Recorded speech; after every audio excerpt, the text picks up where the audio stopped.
Hello everyone, CIG reacted. Spectrum post by Newpoint, CIG bring more servers online and lower max pop.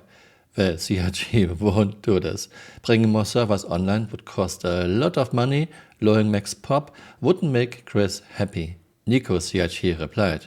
The intent is to fix this with the maintenance, scheduled for tomorrow, July 22nd, beginning at 13 UTC, so this is today. I am so happy that CIG is fixing the elevator issues, yeah! Who do you think you're fooling, CIG? Elevators, freight elevators, ship elevators, metros are not exactly in a good state since introduction. You can consider yourself lucky to go to an outpost and find a working freight elevator, even if no one is messing with them. But it's very easy to prick your freight elevators, CIG. Yeah, even at best of times, freight elevators are sketchy at least. But now CIG makes it sound like, hey, we are doing maintenance and then everything will be fine. I guess everything will be fine for like an hour, but then problems will arise again. I'm not making my videos because I hate Star Citizen. No, I don't. I want Star Citizen to become a fantastic game and a huge success. But I have no trust, no faith in Chris and CIG's top management anymore. As long as Chris is making the decisions, nothing will ever improve. There was a Star Citizen Live Special Edition, a more stable universe, in February 2025. Benoit was talking about a lot of issues and he talked about elevators too. This doesn't sound like there will be any easy quick fix. Elevators and metros are old code, the people who wrote the code are not working for CIG anymore. CIG has to completely write the code new. I will show you now where Benoit is talking about this. I am already saying my goodbye. Auf Wiedersehen! Elevators and trams. Yep. Broken or missing elevators in various locations, preventing access to hangars and other areas, or simply trapping players inside. Trams that either let you fall through the floor or yeet you into lower orbit. My question to you? What the fuck? That's 6. So, brief history, right, of transit. This is a very old system that's been in the game for a long time. And transit in the context of streaming is already a non-trivial problem to solve because and I need to dive into the why, so to explain a bit, the complexities behind it. But so the transit system is composed of multiple components, right? You've got peripherals, so that's, for example, the button you press to call an elevator or a tram. It's the indicators that say, hey, the tram's coming in, this amount of time. Those are peripherals. You have gateways, which are locations where a carriage can stop at. So, for example, if you're in Lowerville, and you go to the train, where the train stops, it's like a station. That's called a gateway. You have carriages, which are either elevators, trains, trams, all these things that move along a path. And then they go from gateway to gateway. And they respond to orders that are submitted from peripherals. All sounds nice and dandy. What's the problem, right?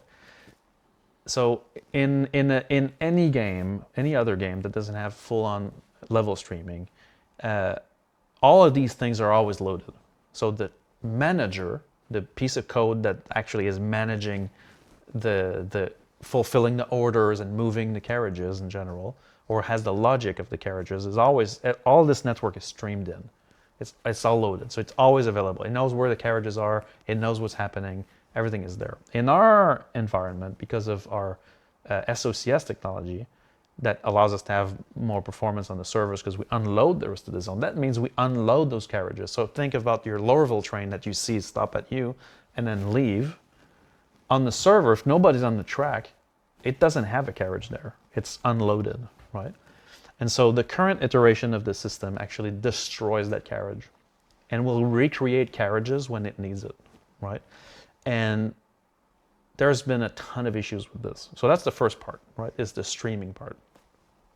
That makes it a bit more complicated. The second part is that the way the system was built initially, it would fulfill these orders to those send an orders basically. You call the elevator from your hangar. I need to send a lift there. So the system is going to tell the lift to move. The lift moves on its own, right? So you will jump and then do the actual path. We want those to be physicalized, so they're actually following certain paths.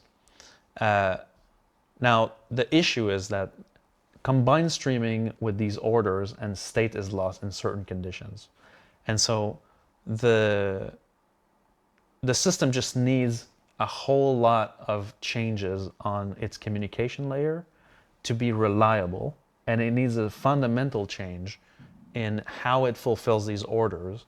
Instead of just sending a message to a carriage and hoping for the best, the transit manager needs to be actually always tending towards the state that it should be in, so that it can self-heal for any kind of issues, right?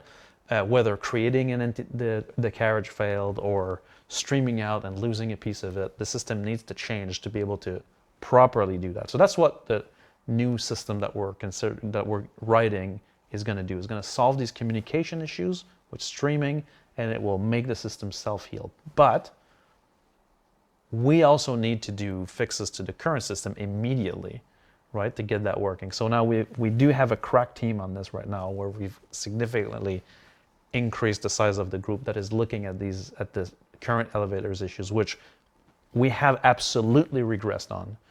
And they're looking at adding the self-healing component I just talked about directly in the system. So I was happy to hear that we have now proper reproductions for at least a couple of cases where the gateways are basically becoming defunct. And so you call the elevator and it never shows up, right? That's the number one case that we see at the moment. Or the other one is a lift shows up, you press a button and it doesn't move, right? So that's when the transit manager's lost this carriage, or the gateway is no longer usable. And so now we have those reproductions, and they're not just happening at to players. Now we have an actual case where we're able to actually go down and we've seen what actually is going on. So we can put the self-healing things I just talked about to fix it.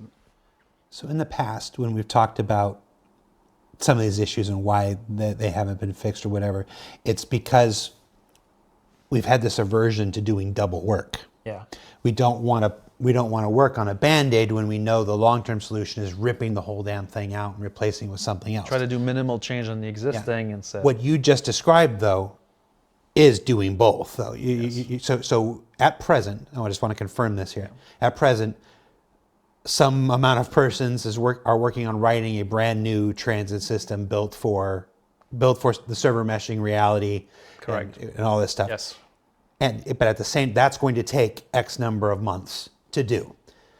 Not wanting to wait for that because we need to fix. You need to fix now. Right. There's also another group of people focused on a short-term self-healing fix to the current system. Yes. That may not fix everything, but will dramatically improve it, is our hope. Yes. Well, we want it to function the way it should function, which is all the time, like reliable, right? Now, it might mean, because we are still going to have the issue of the streaming out and some error handling, that it might take longer for a lift to arrive in certain cases, but it will arrive. And it will because it'll have that error checking, it'll have that self-healing. Correct. So the idea is that it won't just not show up. Right. You won't just fall through it. You may wait twice as much as you were used to in those cases. But then it will show up. Correct. Well, that would be something. At least for the short term. Yes. That would be something. Yeah. Okay. And that helps me explain why we're doing both. Right. No, because we need to why fix we're doing short-term right fixes and exactly. long-term. Okay, that makes more sense to me. Okay, we are now roughly 1,000 meters above 890.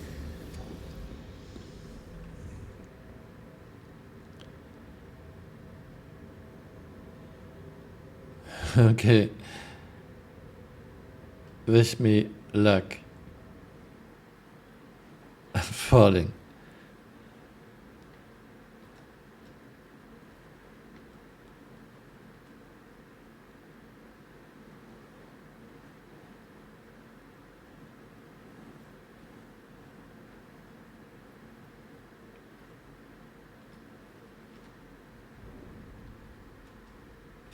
Perfect. Flicker, this was 1000 meters. I didn't take any damage at all. So you can fall into hangar of an 890 and you don't take any damage. This was Flicker's idea, and I'm always amazed about Flicker's idea. And look, 1000 meter, and I was landing right in the center of the hangar. Flicker, you are fantastic. Not because our physics code is terrible, in fact, it's great. Hey, you're still here. You might want to join me on Twitter or on Blue Sky.